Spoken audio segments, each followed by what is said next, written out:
let's have a good chat about that.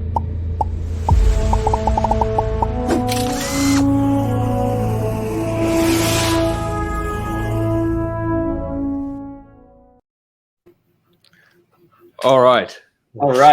I do want to go into space. So yeah.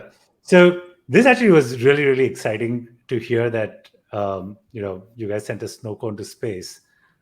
We'd love to hear the backstory. Like what went into the exercise? Number one, how did it all start? Like, like sending something to space isn't the first thing that comes to mind when you have a service or you have an edge use case. How did it all come to being? So one of the interesting challenges of being in space is that the bandwidth up and down is actually very, very limited. And there was a question about they wanted to do some image processing as close to the images as possible. And they said, okay, we've got all these pictures. We need to identify certain things in the pictures. We don't think we actually have the ability to bring the high-res pictures down to Earth and do the image processing and recognition and so forth on Earth because of this limited bandwidth. And because we've been focusing on edge computing for a while and getting the processing out closer to where the action is, the Snowcone seemed like an ideal solution. And there's an entire qualification process you need to work through of, okay, here's the device. Can it withstand the rigors of launch? Will it work properly in microgravity? Is it safe? Is it going to keep the ISS safe? Is it going to keep the astronauts safe? So quite an interesting process. Well, we saw. Go ahead. I was just going to ask, how long before the launch did that process actually get started? So my understanding is it was accelerated, that it was somewhere on the order of about 6 months, and that by the standards of space travel, that was considered very, very quick. And partly that was because we had some great partners working with Axiom and working with NASA. But then also because of the fact that when we build these devices, we make them incredibly rugged to start with. You can find several different videos online of people doing their absolute best to destroy the various Snow devices. There's one that we actually sent one to Adam Savage and said, please have at it and destroy this, please. And he tried some different machinery and explosives, and it's like, nope, it's pretty tough. I've watched a whole bunch of those videos. I remember of trying to destroy it, but it just doesn't. This is one of them. This is the intro video you did with Bill Vass, and I liked his ending shot with the puppies. I think he had one near his water fountain, if I remember correct. Yeah, here we go. That was clever. Yeah. So funny thing, I think this was back in 2015 or maybe early 2016. This was one of my first EBCs that I actually did at AWS, and this was when you guys didn't have the EBC center. So it was literally just walking into the AWS offices and meeting with the folks who were there. And I think we were supposed to meet with somebody, I forget who, and that person was not available or was trying to get from another building over to the building where we were. And so we were literally just walking around the corridor, trying to grab a coffee or whatever, and we run into Bill Vass. And so Bill invited us, and then we started chatting, and we were telling him about how hard it was for us to move a whole bunch of our data from an acquisition that was recent at that time. And Bill was like, hey, you know what? We have this new thing called a snowball. And, we'd love for you to try it. And I think we got one of the very first snowballs shipped to us as part of the, experimental, let's try and move, data centers into AWS very, very quickly.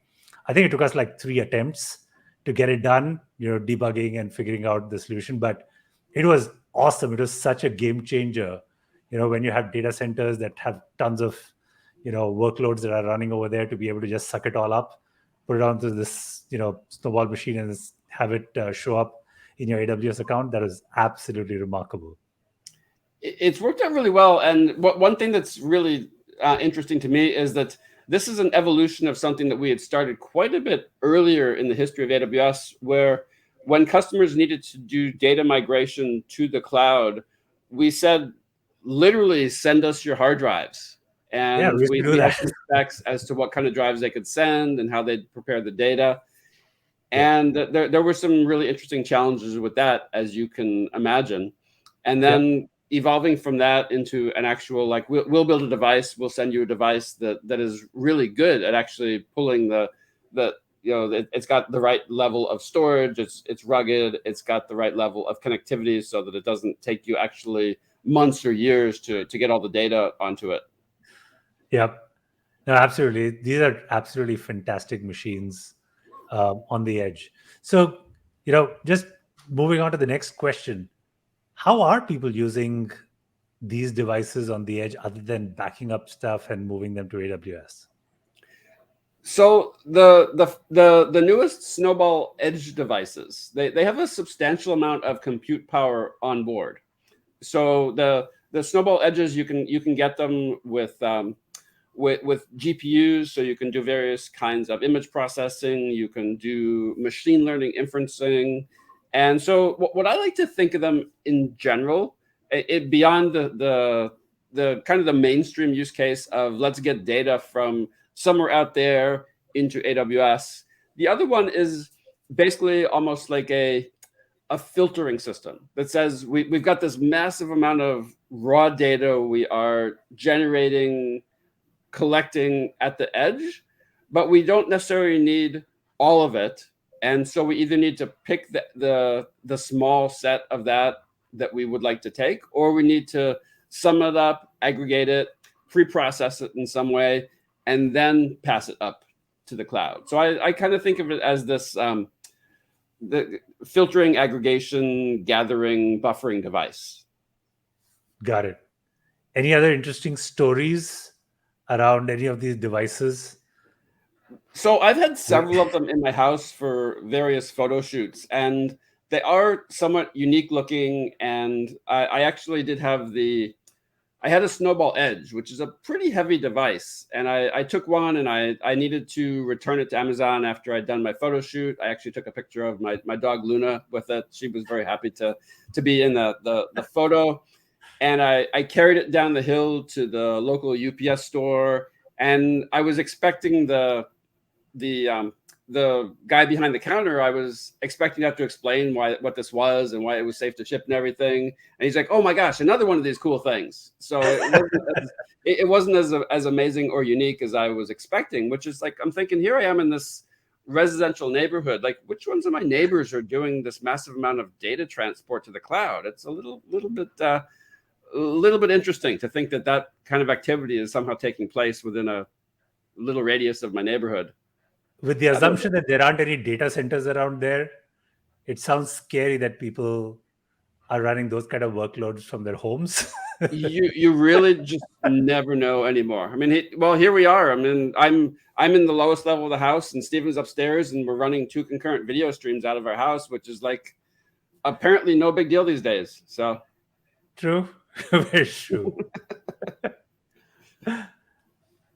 Okay. Here's a question. How do you model the trade-off then between moving the edge and then investing in the infrastructure to get to the cloud? So what you can either say, okay, I'm going to get one of these devices and put it here, or I can invest in more bandwidth where I need it. So how do people think about that trade-off? So what I hear from our customers is there are times when they're in the process of shutting down a data center as part of their cloud migration. And sometimes it's the case that they've let this data center get somewhat out of date, and that when they start doing the math and say, well, if we were to bring up the connectivity of the data center to the point where we could actually push all this data through the connection, and they think, okay, how much is that going to cost? How long will it take to do this? Versus the fact that we're trying to be done with this data center versus trying to invest more in it. I've heard of situations where they do the math and they say it's on the order of years to get all of this data out of our data center, because they've got they've got poor connectivity, or they've got just colossal amounts of data, or sometimes the internal aggregate network bandwidth in these data centers isn't wonderful. And they say, well, we've never actually had this case before of needing to get to all the data, and like we're not going to rebuild the data center just so we can shut it down. I was watching the Snowmobile talk, and they said that at 10 gigabytes per second or 10 gigabits per second, it would take 26 years to fill up a snowmobile.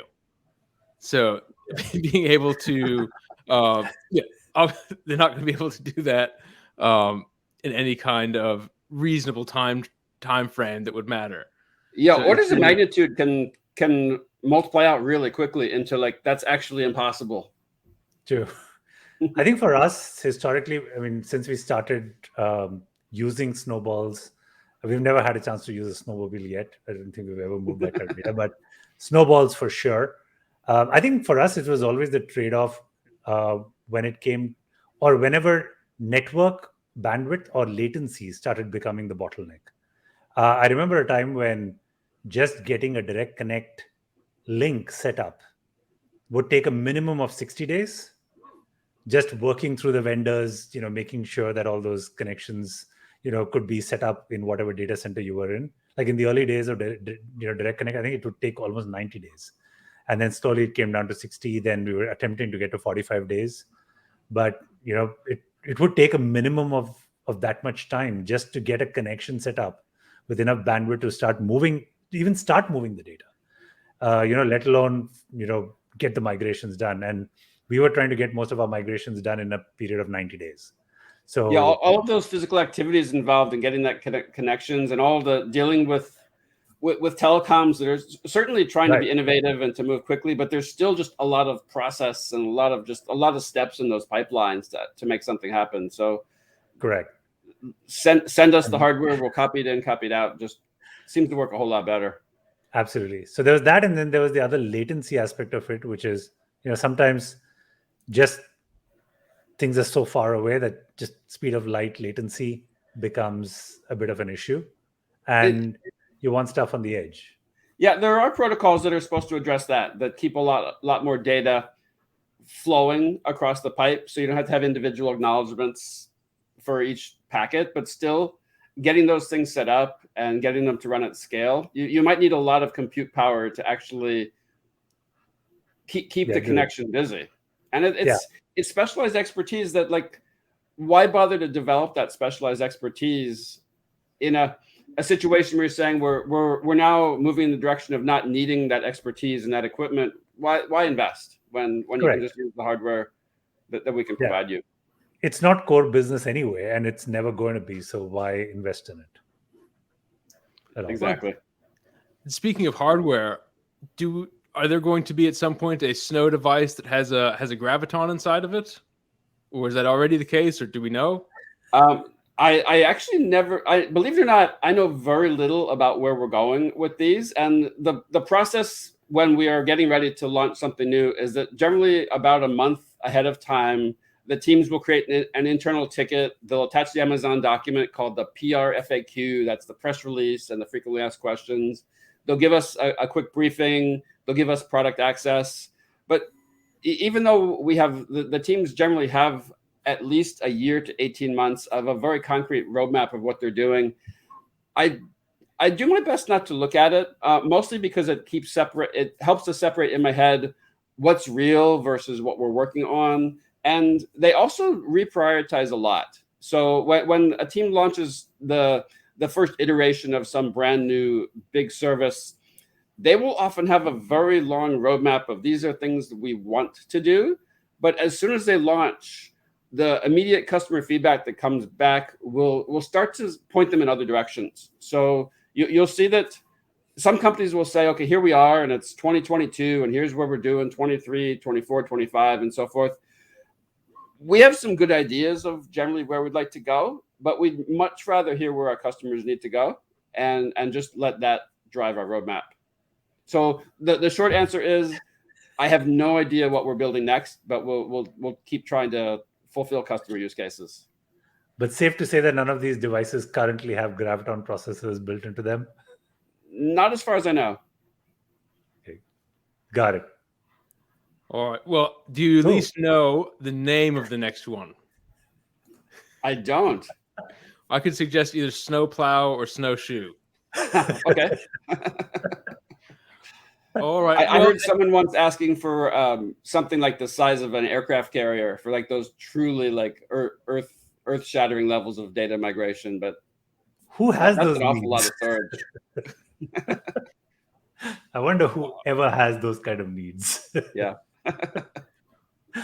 Well, let's see. Anything else on the space front before we move on from the topic? Like, what was Well, it like? I found space really exciting because like I've been a space fan since I was like maybe 5 or 6 years old, and I remember learning about like the Mercury and the Gemini, and then the Apollo launches and following those. And we just passed the anniversary of the first moon landing, and to be this close to doing that, and to be able to just even to read about it and know that my colleagues are getting to participate in this, it's really, really fascinating. And to me, the more interesting thing, and talking to a lot of my colleagues that are doing this, the connection between science and science fiction, there's actually this really cool circularity where science fiction provides this amazing vision of where the future could go.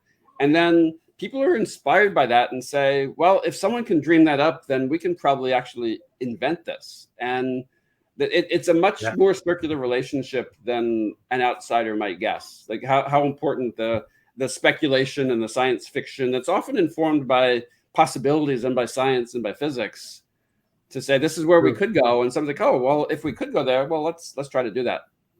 Well, I guess one of my favorite physical books is your old copy of 2001: A Space Odyssey with your 10-year-old handwriting in the cover. And I'm looking forward to reading to my kids. Awesome. There's actually a very interesting documentary that I saw a few years ago. It's called How Star Trek Changed the World. I think it's hosted by William Shatner. And it talks about how everything from the mobile phone to the sliding doors were created by people who got really inspired by what Star Trek had shown and went ahead and built those things. Like the flip phone and all of those things kind of came from, the communicator in Star Trek was the inspiration for the flip phone. Yeah. So it's pretty amazing how much science fiction kind of inspires us to go do stuff. Totally agree.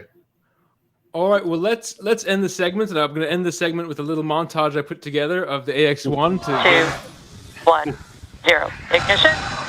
Axiom 1. It has Mike deploy. SpaceX Dragon launch. 0 G. If you look at the right-hand side, These 2 meters.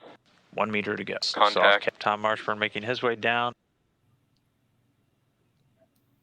Pretty exciting that there was a snow cone back in the storage compartment there. I'm jealous of all those astronauts. Well, who knows? Maybe you'll get to take a ride in one of the later iterations. Do you get a discount program on the Blue Origin flights that are coming up? Not that anyone's told me about yet. I volunteered to go along as a blogger, but so far no response. There should be some perks of being, one of the early ones at Amazon. I would hope. I want to feel those G-forces. That I would love that just crushing G-force. I have to imagine that's just a feeling that's pretty hard to replicate anywhere else. Yeah, I can quite imagine. Okay. Well, let's take a 30-second break, and when we come back, we're going to be talking about Prime Day. Well,